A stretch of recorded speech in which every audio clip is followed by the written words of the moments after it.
consistency in proposals for universally preferable human behavior. It solves the problem that ethics has always had, which is ethics has always seemed to be like a diet book for thin people. I mean, how many evil people are really interested in ethical theories? I've never met, I mean, I don't really know any evil people, but I don't imagine a lot of them are reading through a lot of Aquinas. Right, so people who are interested in ethical theories, they kind of tend to be good to begin with. And people who want to really do harm only study ethics to use it to manipulate, bewilder, control, and subjugate everyone else. So this solves that problem. Because you have an ironclad argument. Ethics can only be binding if it's universal. If ethics is universal, then it's binding on everyone. If it's binding on everyone, then everyone has to follow the same rules. And you can't have rules that promote theft, rape, murder, and assault. And we can property rights, it's very much related. You own yourself, and therefore that's the violation. You own the effects of your actions, and so on. But we don't have to talk about that necessarily right now. It comes right out of the theory. But what I like about this theory is it goes straight for moral theories. It goes straight for moral theories. Those are the great dangers of mankind. What kills people? You know, the lady up here was earlier, what is the most destructive thing that human beings have ever invented? It's not bombs, it's not germs, it's theories. It's moral theories. Because it's the moral theories that get people killed. It's the moral theories that get people killed. It's the patriotism that drives volunteering for war that gets people killed. It's believing that there's this brain-bending set of geniuses at the top who can wave all the guns in the world, never get corrupted, and produce nothing but good. It's the idea that theft is wrong for most and right for some. That murder is wrong for most and right for some. That counterfeiting is wrong for most, but right for some. We are building the bridges to the future on contradictory falsehoods. Of course they're going to keep falling down. Of course society is going to keep going through the same damn cycle over and over again, where we achieve some bits of liberty, some bits of freedom, some bits of free trade, and generate some wealth from there. And what happens then? What happens when we poor serfs manage to scrape a few shekels together? Government says, hey, collateral. I can use that as leverage to borrow and bribe. This is why freedom, this is why one of the reasons for a practical consequence why I'm an out-and-out anarchist. Because if you crush the state back down to something tiny, you get a huge amount of economic freedom, huge amount of economic productivity, growth, wealth, prosperity, yay! And then the government uses it to raise taxes, and the government uses that as collateral to grow bigger and bigger. It's no accident that the very smallest government in history that was ever designed, the American government, has now grown into the largest, most powerful, most destructive government in terms of its capacity that has ever existed. Freedom, while you have a state, freedom is food for the cancer of the state. This is why we keep having the same cycle. We get some freedom. Who was one of the first countries in the modern world to have free trade? England! 17th, 18th centuries. What did England become? An empire. America, 19th century. Prices went down, wealth went up. What did America become? Power. Anyone know why they first built the roads in Rome? Transport armies. Free trade. Free trade first. And because of that free trade, the government gathered enough wealth from the citizens to have an empire, which then, cancers grow until they overwhelm the body politic and kill it. And then we go into these dark ages, and then we scrape a little bit of freedom together, and then we get more wealth, and the governments take it over, and it all just happens again and again. Can't reduce this thing. It has to go.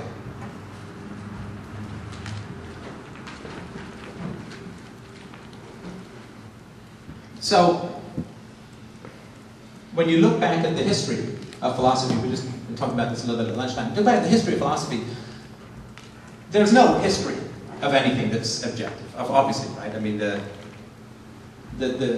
story of history goes to the winners, right? I mean, you may have heard this myth that the great stock market crash was brought about by free trade, and then the government stepped in to try and rescue capitalism, and then it was only rescued when the war came.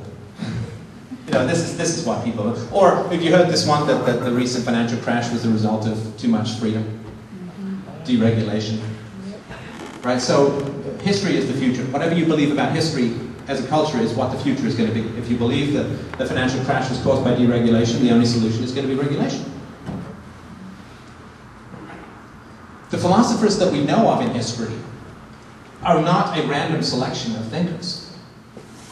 They are all approved of by the rulers, for the most part. It's different degrees and so on. How many people had ever heard of Lysander Spooner before they got into libertarianism? I hadn't. I mean, the guy's brilliant. Stone genius. You don't get him. You get John Locke, who says, obey the laws. I mean, he's got civil disobedience in there, but you get Thomas Hobbes, who says, obey the laws. You get Hegel, who says, oh yeah, right, obey the laws. Kant, who says, obey the laws. Socrates, who says, obey the laws. Aristotle, who says, obey the laws. Plato says, there's nothing but laws. And live the lie. The original Matrix. I mean, even Ayn Rand, love her to death, that smoky Russian vixen. She said, obey the laws. What's the end of Atlas Shrugged? Oh, spoiler. Let's go back and rewrite the Constitution. This time we're going to get it right. Was there a government in Galt's Gulch? No. Read your own book, woman. Anyway. You had 13 years. Might have noticed there was no government in Galt's Gulch. Anyway. But the philosophers that we hear of, you know, why do we hear of Keynes and not Mises? Because Keynes was incredibly useful to the people in power. Oh, we get to borrow in your theory and spend in the here and now and buy votes? You're a genius. Oh, under your system, we're evil and we can't do a thing to bribe anyone to give us power? Oh, well, we're not going to talk about you. So, that's why, you know, when I'm reading philosophy, I'm looking with a skeptical eye. How did this serve the interests of those in power? Because there was not a lot of philosophers out there in the past who were able to write and speak who didn't help those in power. I mean, either banned or put to death, or now there's this soft censorship of funding and tenure and publications and junkets and sabbaticals and all this kind of stuff. But I think that's an important thing to recognize, to be skeptical about the history of philosophy. Always look for what the philosopher says, you must obey the law. Right? Render unto Caesar. You must pay your taxes.